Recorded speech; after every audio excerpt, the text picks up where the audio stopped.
जो क्रांतिकारी संत थे, पूरे भारत देश में 80,000 किलोमीटर का प्रवास उन्होंने अपने पैदल किया हुआ है। ऐसे हमारे राष्ट्रीय संत, हमारे भाग्य है अरवली वालों को कि हमें आज उनका सानिध्य 4 दिन के लिए मिला है। कल वहाँ पे उनका आगमन हुआ, सभी हमारे जैन भाइयों ने वहाँ पे उनका स्वागत करके उनको यहाँ विराजित किया है। और रोज का उनका है 2:30 बजे अपने जैन समाज के लिए व्याख्यान रहता है, रात को 9 बजे व्याख्यान रहता है। तो जो भी बाहर से जैन समाज के अपने लोग आते हैं उनके साथ वार्तालाप होते रहता है। इतने बड़े संत हैं, क्या उनके बारे में मैं कुछ बोल नहीं सकता। ऐसे हमारे राष्ट्रीय संत है, उनका मेन उद्देश्य गौशाला। गौशाला जो अपनी गाय माया है, गाय माता है, गाय माता को कोई लोग बहुत तकलीफ देते हैं। और जो गाय माता कुछ तकलीफ में आती है, जिसका पैर एक्सीडेंट में कुछ हो गया या कुछ हो गया, ऐसे हर पूरे भारत देश में कई जगह गुरुदेव ने गौशाला पालन का काम है, वो सब फ्री में करते हैं। जैसे आप लोग हमें मदद करते हैं पत्रकार लोग, वैसे हमारे समाज के लोग भी बहुत हमें मदद करते हैं, जैन समाज और अन्य समाज के लोग भी, कि वो हमारे लिए ऐसा योगदान देते हैं कि फिर कौन सी भी गाय आने दो, उसको संभालना गुरुदेव और हमारा कर्तव्य है। ऐसे काम हमारे गुरुदेव के माध्यम से पूरे भारत देश में हो रहा है। यहाँ पे आज माननीय पत्रकार यहाँ आए हुए, मैं उनको सकल जैन संघ की ओर से बहुत धन्यवाद दूंगा। आप यहाँ पधारे, हमारे गुरुदेव के दर्शन के लाभ लिए। भगवान से मैं प्रार्थना करूंगा आपको भी जीवन में उनके आशीर्वाद से बहुत बड़ी प्रगति हुए, यही मैं बोलता हूँ और विराम देता हूँ। और अपन ये पत्रकार परिषद चालू करते हैं। धन्यवाद। जय जिनेन्द्र। विधान की आत्मा है तो हमारे पत्रकार है। जब दोहरा है मत दोहरी, चोर को कहेंगे चोरी करो और घर वाले को कहेंगे सावधान रहो। जैसे आपको छोटी सी बात बता दूं, सरकार ने जैसे नशाबंदी का कानून बनाया तो लाइसेंस भी कौन देती है? सरकार। यानी जैसे पॉलिथीन थैली के उपयोग पे प्रतिबंध है, उत्पादन पे क्यों नहीं? ना रहेगा बांस, ना बजेगी बांसुरी। जब तक दोहरे कानून को समाप्त नहीं किया जाएगा तब देश की कोई भी समस्या हल नहीं हो सकती, क्योंकि कानून देश का संविधान ड्राइवर है। ड्राइवर संतुलन खो देगा तो सब गाड़ी खड्डे में क्या हो जाएगी, मिल जाएगी। आज देखिए सेंसर बोर्ड है, सब कानून किताबों की शोभा बढ़ा रहे हैं। धरातल पे कानून सज्जन लोगों को दंडित करना और निर्दोष को बचाने का काम किया जा रहा है। आज ही देखिए हमारे यहाँ पर अभी प्रसंग आया तो जहां पे गायें रंगे हाथ पकड़ी गई, वहां पर भी वो भक्तों को तो केस दर्ज कर रहे हैं और उन अपराधियों को खुली छोड़ दे रहे हैं।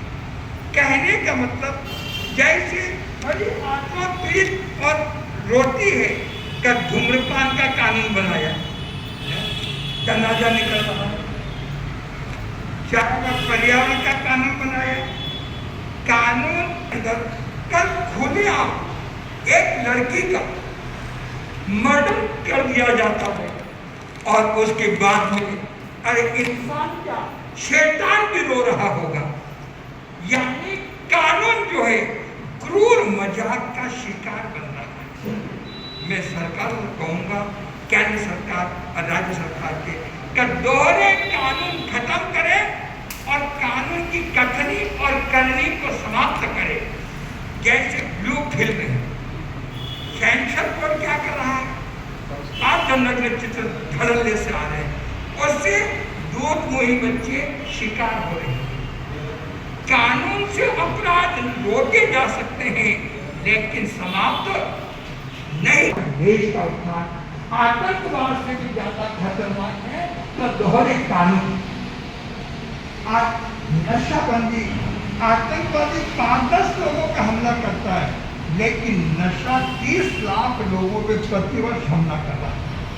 जो चरित्र का नाश कर रहा है, संस्कारों की होली कर रहा है और पैसे की बर्बादी कर रहा है और देश को खोखला कर रहा है। मेरा सरकार को कहना है, यदि उन्हें सच्ची ईमानदारी नैतिकता है तो जिन जिन चीजों को बुरा मानते हैं, WHO के माध्यम से या स्वास्थ्य के माध्यम से या प्राण के माध्यम से, जिन पर जैसे गुटखा को बुरा मानते हैं, तो गुटखा के उपयोग देखने मात्र से रोग मिलते हैं, देश की सेवा करने से व्यक्ति का निद्रा होती है, तो कुत्ते रे सत्य तो गाय,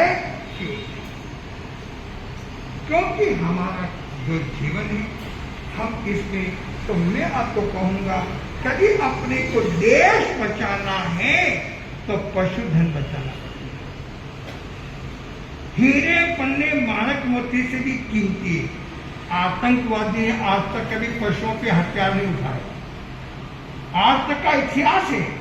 आतंकवादी ने कभी पशुओं पे हथियार, और से भी हमारी क्रूर सरकार है, आतंकवाद से भी क्रूर बनके और पशुओं पे कहर ढा रही है।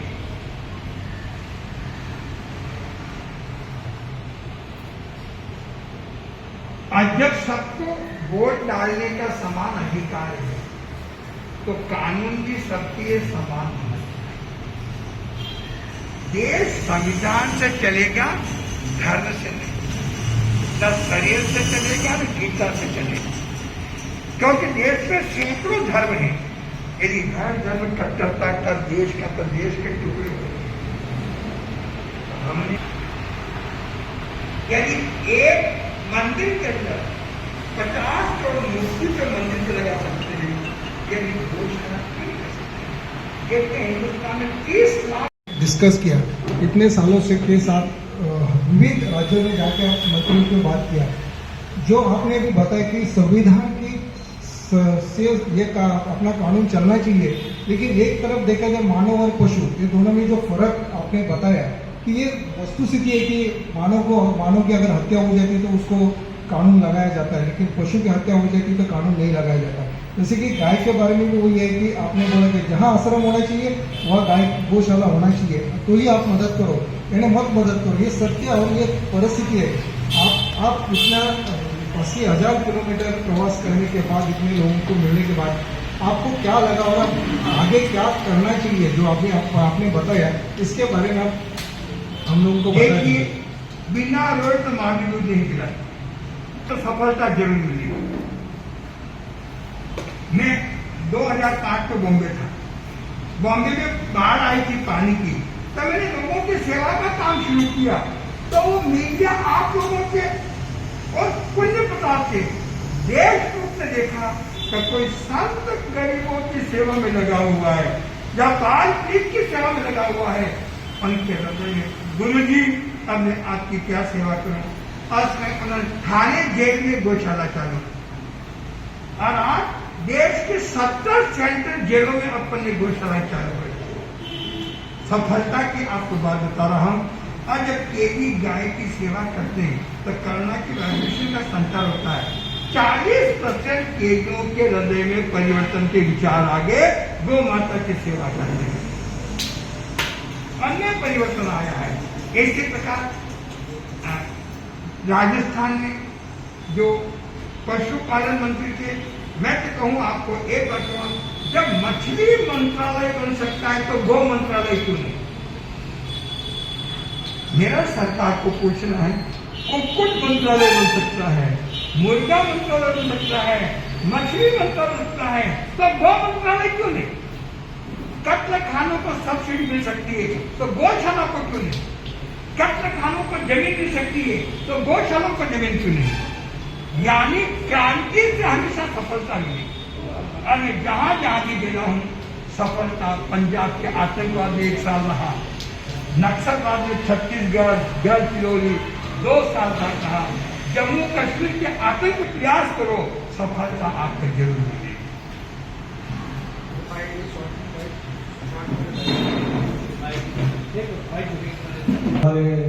जी कुछ गुरुदेव से पूछना चाहे तो पूछ सकते हैं।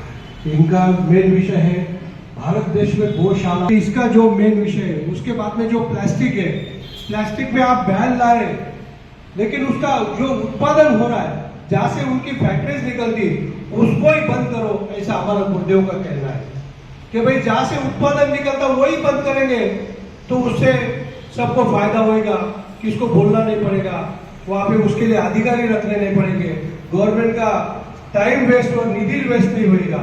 ऐसे बहुत से सवाल हमारे गुरुदेव ने पूछे हैं, तो आपको कुछ पूछना बोल सकते हैं।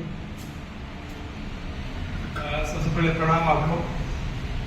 सर, जैसे आपका अभियान है कि प्लास्टिक 100% पाबंदी होनी चाहिए, महाराष्ट्र में भी बहुत सख्त कानून है प्लास्टिक के लिए, जो पर्टिकुलर एक पैरामीटर्स दिए गए हैं। आपका जो अभियान है, मैं गोरक्षा पर बात में पूछूंगा, प्लास्टिक क्योंकि पर्यावरण जो गंभीर विषय है इस वक्त, आपको सरकार की भूमिका कैसे लग रही है? आपको लगता है, सवाल अभी नहीं हुआ, हर साल सरकार नए संकल्प ले रही है, तमाम तरह के अभियान चला रही है, और इसके बावजूद भी जो प्रावधान है उसका सही तरीके से पालन नहीं हो रहा है। तो आपको सरकार की भूमिका किस तरह से लग रही है? सरकार की भूमिका चोर को कहना, चोरी करना, और घर वाले को जो सावधान रहना, दोहरी नीति। कितनी आप वो अभियान चलाते हैं तो सब्जी वाले के और ठेले वाले के पास में जाते हैं, गोदाम में क्यों नहीं जाते छापा डालने के लिए? अगर उत्पादन हो रहा है वही प्लेट लगा दे, ना रहेगा पास, न बजेगी बांसुरी। जितना अभियान में अरबों रुपए खर्च कर रहे हैं, यदि प्रतिबंध लग जाए, गुटखे के उत्पादन में प्रतिबंध है, उत्पादन पे क्यों नहीं? जो चीजें सरकार बुरा मानती है, चाहे गुटखा हो, चाहे शराब हो, चाहे पॉलिथीन हो, चाहे कोई भी चीज हो, और उसके उपयोग के बजाय उत्पादन पर लगा दे तो 90% समस्या हो। तो 10% समस्या का समाधान कैसे होगा? जन चेतना, जन क्रांति, हर व्यक्ति की जिम्मेदारी। यदि 1 घंटा देश सेवा के लिए निकाले तो देश स्वर्ग बन सकता है। 1 घंटे पर्यावरण के लिए, देश के लिए, देशभक्ति के लिए। मैं तो नशा मुक्ति शराबबंदी के बाद सरकार करती है और लाइसेंस भी कौन दे रही है? तो आतंकवाद से भी नशा 1000 गुना ज्यादा खतरनाक है। आतंकवादी 2-4 लोगों को मारते, नशा लाखों लोगों को प्रतिवर्ष मौत में ले जाता। तो जितनी राजस्व आय हो रही है उससे 10 गुना ज्यादा खर्च हो रहा है एक्सचेंज में, बीमारी में, परिवार की बर्बादी में और देश के चरित्र की हत्या करना। तो एक राष्ट्रीय संत होने के नाते सरकार पर कैसे अंकुश लगाया जा सकता है, या सरकार को कैसे प्रेरित किया जा सकता है कि ईमानदारी से काम करे और जो संकल्प है उसकी सिद्धि हो सके? देखिए, प्रेम में बड़ी शक्ति, मोटिवेट करना। क्या करना भाई? खाने को लाभ क्या है, क्यों नहीं खाना है? और यदि सीधी उंगली से गाय घी न निकले तो फिर क्या करना? हमारा लक्ष्य है हम धरती माँ को बंजर नहीं होने देंगे, बर्बाद नहीं होने देंगे। और देख की आंखें जनाजा निकलने, कुत्ता भी जिस घर की रोटी लेता है, आप समझते इस बात में, कुत्ता भी जिस घर की रोटी लेता है उसके रक्षा में जान लगा देता है। तो हम सब लोग धरती माता का ले रहे हैं, सबका कर्तव्य है। हम प्रेशर डाले तो सरकार 24 घंटे में ढक सकती है।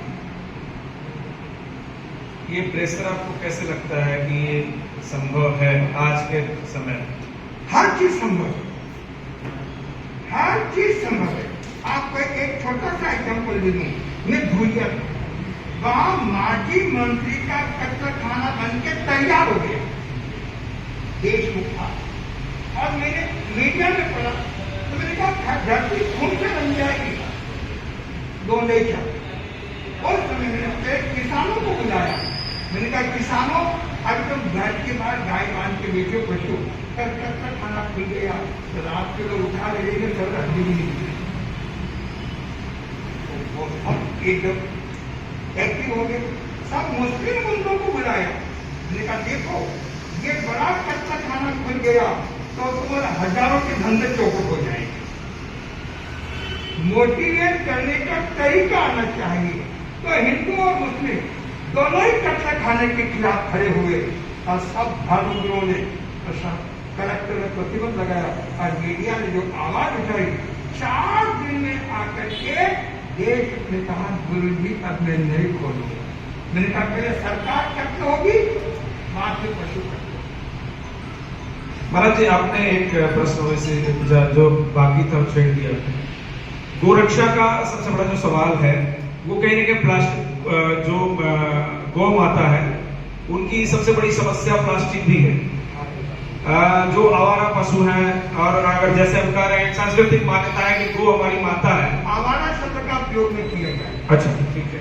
गो माता के लिए कभी आवारा शब्द का प्रयोग पशु हम लावारिस कह सकते हैं। हम लावारिस पशु जो घूम रहे हैं, लावारिस तो इंसान जिसको लावारिस हो रहा है। हाँ, ठीक है। मैं उसी परिप्रेक्ष्य में पूछ रहा हूँ, माफ कीजिएगा, मेरा कोई इंटेंशन बोलने का नहीं था। लेकिन जो भी पशु हैं, जो हमारे पालतू पशु हैं, जिनको हम माता मान रहे हैं, अगर वो लावारिस हैं, वो घूम रहे हैं और जब उनको चारा पानी नहीं मिल रहा है तब वो इसी तरह से फेंकी हुई प्लास्टिक उसको खा रहे हैं। और तमाम जो रिसर्च आई है और जो वीडियो आए हैं उसमें साफ तौर पर दिखता है कि यही प्लास्टिक जो पर्यावरण के लिए नुकसानदायक है, यही प्लास्टिक गोवंश के लिए भी नुकसानदायक है।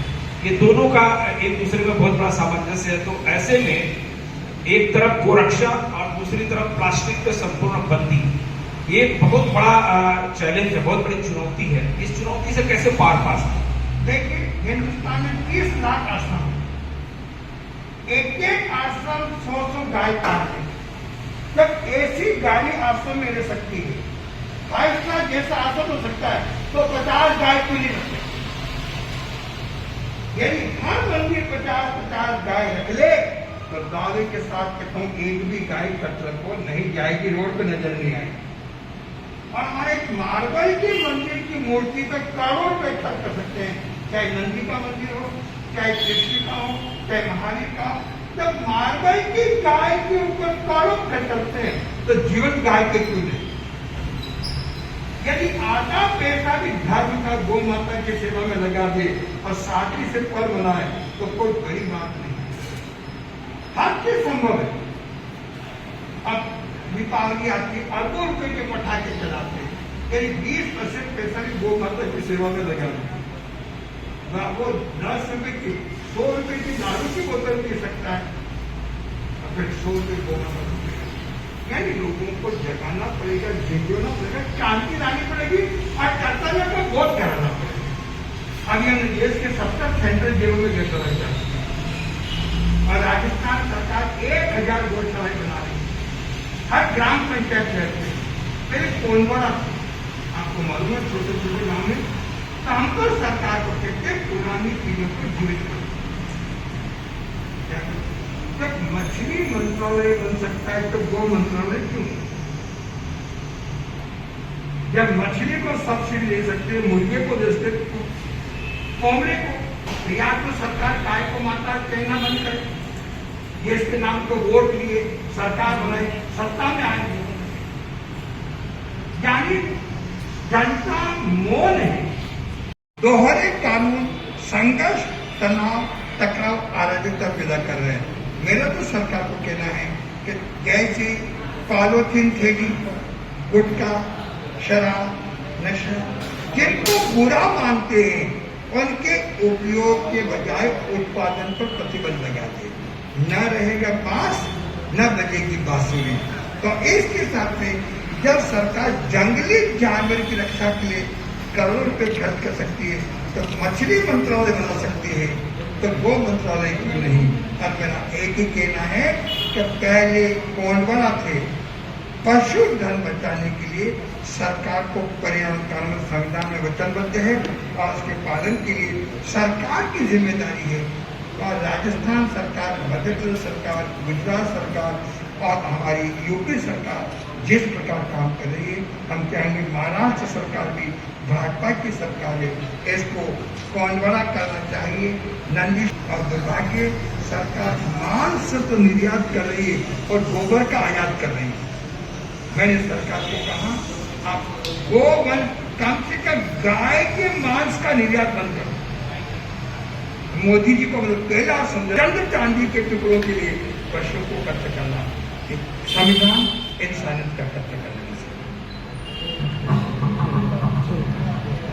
एक मिनट